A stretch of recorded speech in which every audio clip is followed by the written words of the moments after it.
Assalamualaikum warahmatullahi wabarakatuh. Halo adik-adik kelas 4 SDN Sentul 3 Kota Blitar. Bagaimana kabarnya hari ini?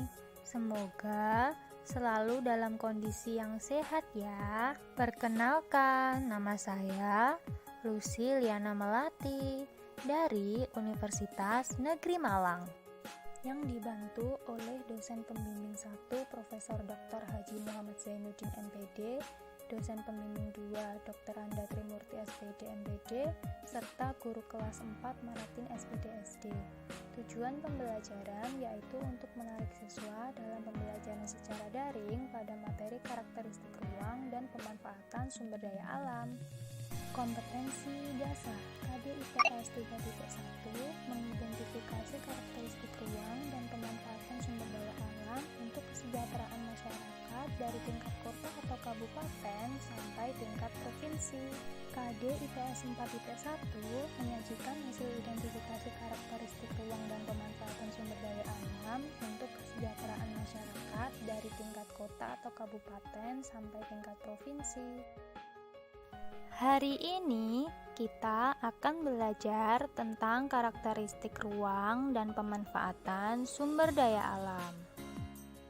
Apa itu karakteristik ruang?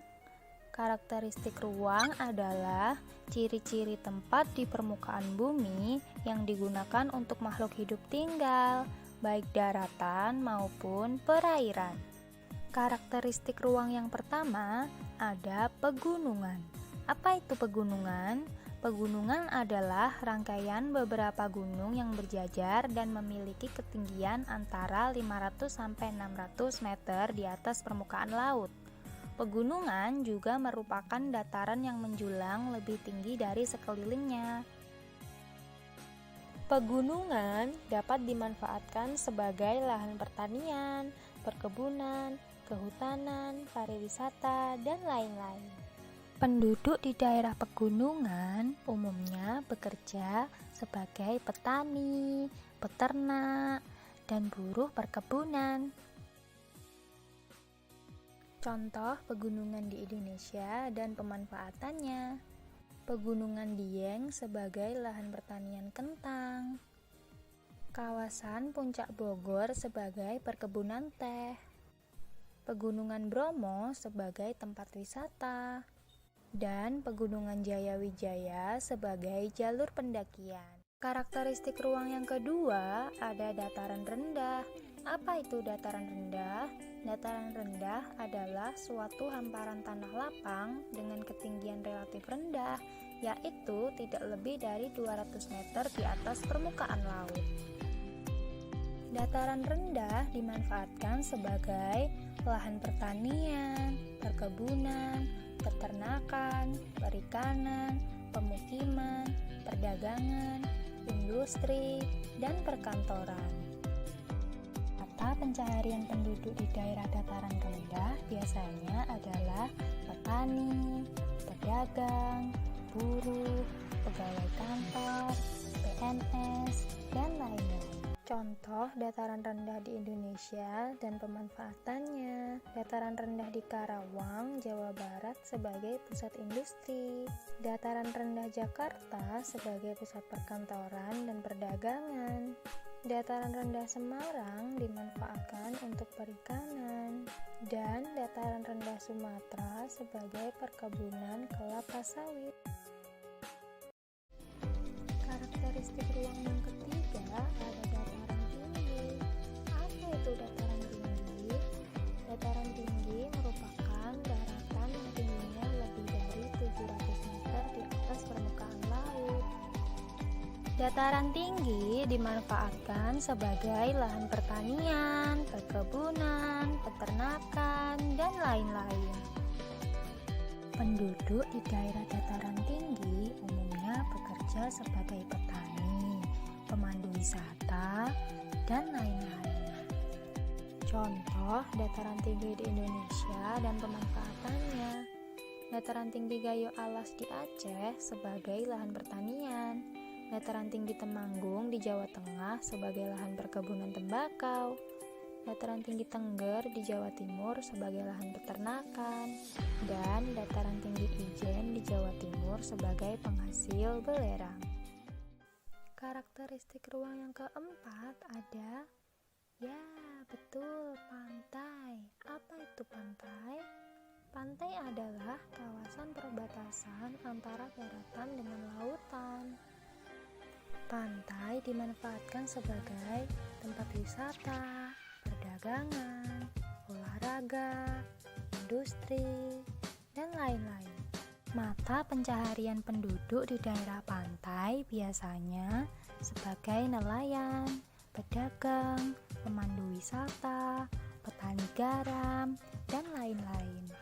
Contoh pantai di Indonesia dan pemanfaatannya: Pantai Teh Pulo di Blitar sebagai tempat wisata, Pantai Lombok sebagai tempat perdagangan makanan dan minuman, pantai sebagai tempat olahraga voli pantai, Pantai Cirebon sebagai industri garam.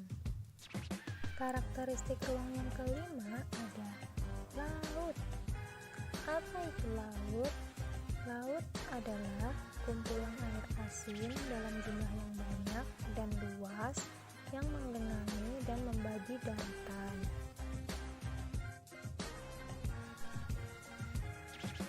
Laut dimanfaatkan sebagai jalur transportasi, jalur perdagangan, tempat olahraga, dan lain-lain. Masyarakat daerah laut memiliki mata pencaharian sebagai nelayan, pemandu olahraga menyelam, dan lain-lain. Contoh laut di Indonesia dan pemanfaatannya: Selat Bali sebagai jalur transportasi, Selat Malaka sebagai jalur perdagangan internasional, Laut Ancol di Jakarta sebagai tempat olahraga jet ski, dan Laut Nusa Penida Bali sebagai tempat budidaya rumput laut. Karakteristik ruang selanjutnya ada sungai. Apa itu sungai? Sungai adalah aliran air yang terjadi secara alami di atas permukaan bumi dan sumber airnya berasal dari air tanah, air hujan, dan air gletser. Sungai dimanfaatkan sebagai jalur transportasi, perdagangan, perikanan, olahraga, irigasi, dan pembangkit listrik tenaga air. Mata pencaharian penduduk di daerah sungai adalah sebagai petani, pedagang pasar apung, nelayan air tawar, peternak, dan lain-lain.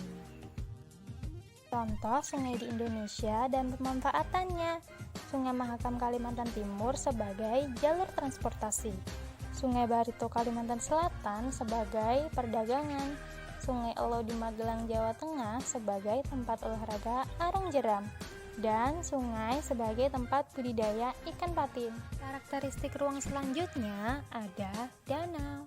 Apa itu danau? Danau adalah genangan air yang sangat luas dan dikelilingi oleh daratan. Setelah itu ada karakteristik ruang waduk. Apa itu waduk? Waduk adalah genangan air besar yang sengaja dibuat oleh manusia dengan membendung aliran sungai. Danau dan waduk dimanfaatkan sebagai perikanan, irigasi, pariwisata, dan pembangkit listrik tenaga air. Masyarakat di daerah danau memiliki mata pencaharian, yaitu nelayan, tambak ikan, usaha sewa perahu, dan lain-lain.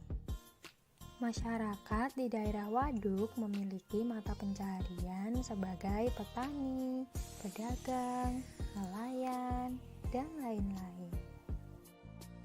Contoh danau dan waduk di Indonesia dan pemanfaatannya: Danau Toba Sumatera Utara sebagai tempat wisata, Danau Kerinci di Jambi dimanfaatkan untuk perikanan, Waduk Jatiluhur Purwakarta Jawa Barat sebagai PLTA, dan Waduk Gajah Mungkur di Jawa Tengah sebagai irigasi.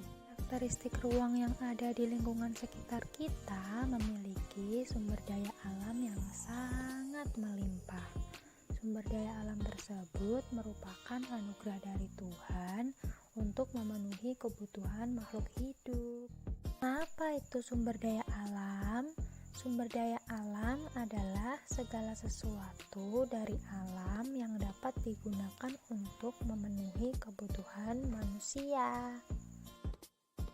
Sumber daya alam dibagi menjadi dua, yaitu sumber daya alam yang dapat diperbaharui dan sumber daya alam yang tidak dapat diperbaharui. Sumber daya alam yang dapat diperbaharui merupakan sumber daya alam yang dapat dihasilkan kembali setelah digunakan, sedangkan sumber daya alam yang tidak dapat diperbaharui merupakan sumber daya alam yang jumlahnya terbatas dan akan habis apabila digunakan secara terus-menerus. Manfaatan SDA di Indonesia yang dapat diperbaharui pada sektor pertanian. Padi dan jagung dimanfaatkan sebagai makanan pokok. Sayur dan buah dimanfaatkan sebagai makanan pokok dan obat. Kedelai dimanfaatkan sebagai bahan baku tempe, kecap, dan tahu. Pemanfaatan SDA di Indonesia yang dapat diperbaharui pada sektor perkebunan. Kelapa sawit dimanfaatkan sebagai bahan baku minyak goreng. Karet dimanfaatkan sebagai bahan baku ban. Tebu dimanfaatkan sebagai bahan baku gula, dan kapas dimanfaatkan sebagai bahan baku pakaian. Pemanfaatan SDA di Indonesia yang dapat diperbaharui pada sektor peternakan.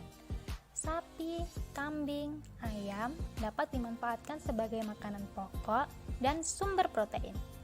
Lebah dimanfaatkan sebagai penghasil madu.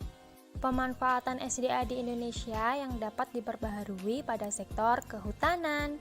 Kayu jati dimanfaatkan sebagai perabot dan bahan bangunan. Rotan dimanfaatkan sebagai mebel. Kayu putih dimanfaatkan sebagai minyak kayu putih.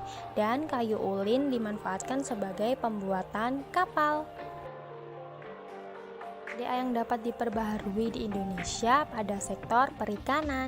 Ikan dimanfaatkan sebagai makanan pokok dan sumber protein. Rumput laut dimanfaatkan sebagai bahan kosmetik. Terumbu karang dimanfaatkan sebagai obat-obatan. Dan mutiara dimanfaatkan sebagai perhiasan. Pemanfaatan SDA di Indonesia yang tidak dapat diperbaharui. Minyak bumi dimanfaatkan sebagai bahan bakar kendaraan. Gas alam dimanfaatkan sebagai bahan bakar kompor gas. Timah dimanfaatkan sebagai lapisan pelindung logam. Aluminium dimanfaatkan sebagai perabot rumah tangga. Emas dimanfaatkan sebagai perhiasan. Sedangkan batu bara dimanfaatkan sebagai pembangkit listrik.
dan terima kasih. Sampai jumpa di video berikutnya.